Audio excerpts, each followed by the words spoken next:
We got to get ready for the fantasy playoffs. We got to get our ducks in a row and get prepared. We got to look at the schedule. We got to see what's coming up in these next few weeks so we are optimized with the right players, with the right matchups. Today, we're going to look at Bucky Irving and Rachaad White. We're going to look at their schedule. We're going to look at their touches. We're going to see whether or not you need them for fantasy football. Some of you guys are able to make trades right now for this week. Some of you guys are in dynasty leagues where there's no trade deadline. Some of you guys can't trade. It is what it is. But we're going to do a deep dive today to see whether or not you need them in the future or now in fantasy football. But before we dig in, you need to click that subscribe button right now. We're doing these deep dives every day. Every single day on as many players as possible. We're going to try and gear these more towards the fantasy playoffs. Plus handcuff running backs. We like looking at handcuff running backs. They are fun to speculate on. But we're also going deep on the waiver wire. 3-4 videos already this week. On top of that, we're using these videos at the end of the week to help you set your lineups. And in the must-start video on Saturday afternoon around 1, 2, 3 o'clock that comes out, ask your questions in that comment section. I will be there for you and I'll answer them that night. Ask away in there. Click that button right now. Stop missing out. But when we look at Bucky Irving, we're looking at a running back that's productive. That's good for fantasy football. It's up and down a little bit. You're looking at the touches between him and Rachaad White, and it's up and down due to that. But you're looking at a running back that's getting some work. One of our favorite running backs from this year's draft. A rookie running back that's actually doing something on the field. This has been a very light running back class when it comes to fantasy production as rookies. But Bucky Irving's on the field. He's getting touches. He's getting work. Rachaad White, not the most efficient runner, but he's good at catching the ball in space. He's electric in space. He's dynamic. And both these two running backs, they feed off each other. They are very good running back prospects to have on your team.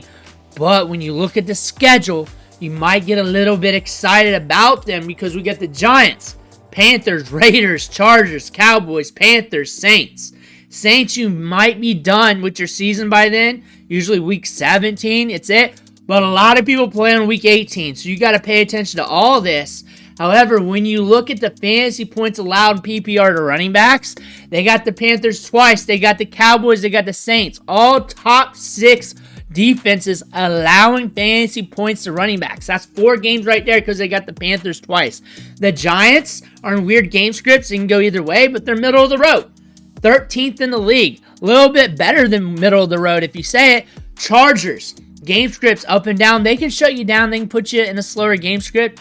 But also, they use these running backs in the passing game. They've allowed 52 receptions to running backs. So it's also advantageous in this matchup for these two running backs. One might hit, one might not. But you got a good run of games here to look at. You got a good run of games here where these running backs could do something for you. That's exciting for you in fantasy football if you have them going down the stretch. Especially both these running backs. If you got both running backs, you're good. You may be inclined to start both of them when you're looking at this murderer's row of sucky defenses when it comes to allowing fantasy points to running backs. And you look at the production week in, week out. Rachaad White had that long stretch down there, weeks 2 through 5, dealing with an injury as well through the middle of the season. But Bucky Irving, a good season, 11.8 PPR points per game. Rachaad White, 14.1. And when it comes to who would you rather start?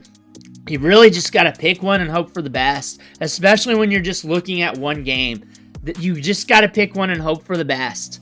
When they're both on the field, any of them can get it. And when it comes to one scoring better than the other, it's really not by much. Like week 10, there's like a 2-point difference, a little less than that. Week 9, 6-point difference. That ain't that big of a deal. That'll kill your week. The week prior, like a 2 to 3 point difference. It's not really that big of a deal. And then week 7, there's a big difference there. Week 6, White was out. There's not much of a difference. Just pick your poison and pray for the best. Really, you're looking at charts here. You're looking at the production. Just pick your poison, pray for the best. With those matches coming up, you may have both of them. One at your running back spot and one in your flex. You might be seeing that if you have both of them. A lot of you guys have both of them because you picked up Bucky Irving because you had Rachaad White. Another thing you may want to look at is you got Sean Tucker as well. Sean Tucker, if something happens to one of these running backs, is going to get a lot of workload. He's proven to be productive when one of these running backs is out. Small sample, but if you got one of these running backs, you're looking for a handcuff. That's a handcuff you know that can do something for you, that will be on the field. This team uses 2 running backs at the same time.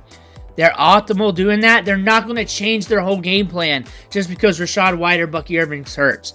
Sean Tucker will be in there. He'll be getting reps, and he'll give you a chance to get fantasy production. So you may want to have him at the end of your bench. He is a good handcuff to have because we know what we got out of him. And it's not like he's a jank running back. He was good at college, has a lot of upside.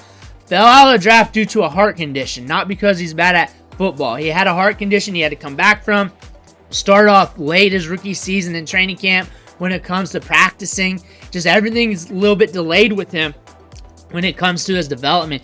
Shoots, he thought he was probably going to die about a year and a half ago. Sean Tucker, the fact that he was on the field and was able to give you that performance is a good thing. We're looking at Rachaad White and Bucky Irving. I think when you look at the schedule, it's very advantageous for you. These guys are splitting the work almost dead nuts even. You look at the opportunity share, Rachaad White 23%, Bucky Irving 21%. That's even more proof. Just pick your poison for the week. Just pick who you want.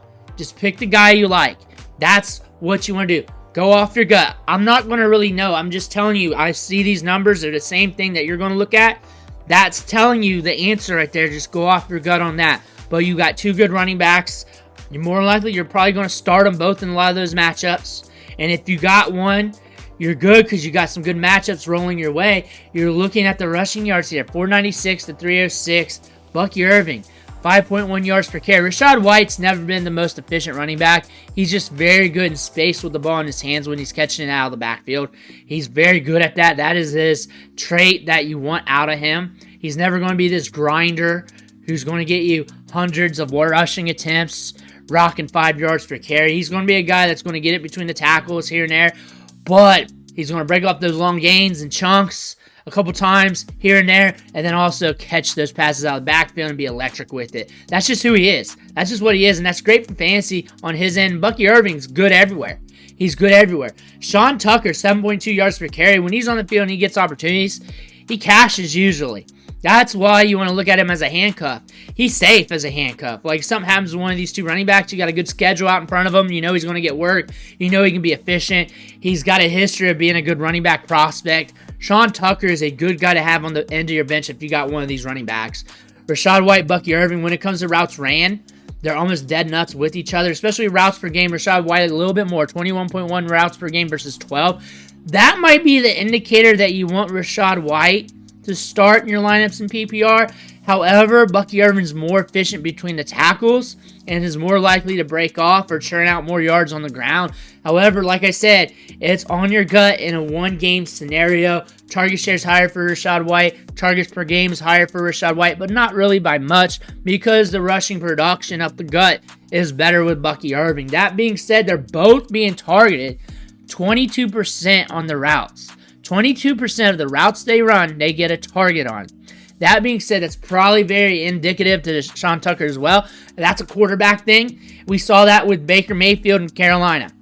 He was rocking about a 20% hit rate to his running backs on his targets. We saw that Carolina. We kind of forecasted that going to Tampa Bay when he made that move to Tampa Bay. And we're holding true to that number. That's a Baker Mayfield number. He targets his running backs or he pushes it aggressively downfield. That is a Baker Mayfield number. You know these running backs are going to get it in the passing game. You don't need them. You can't get them. Your trade deadline is passed. You don't want them. Whatever reason, it's okay. It's okay. You do not care for the Tampa Bay backfield. You think these 2 running backs are a headache. That's fine. That's fine. I'm just here to share the information with you. You need it. Let's ride. You like both these running backs. You've got both these running backs. You're excited that I shared the schedule with you. You're excited that I shared what these defenses are doing against these running backs in the schedule. You like what you're seeing there. You're trying to make a move for them. You're trying to trade for them. You want those running backs on your team.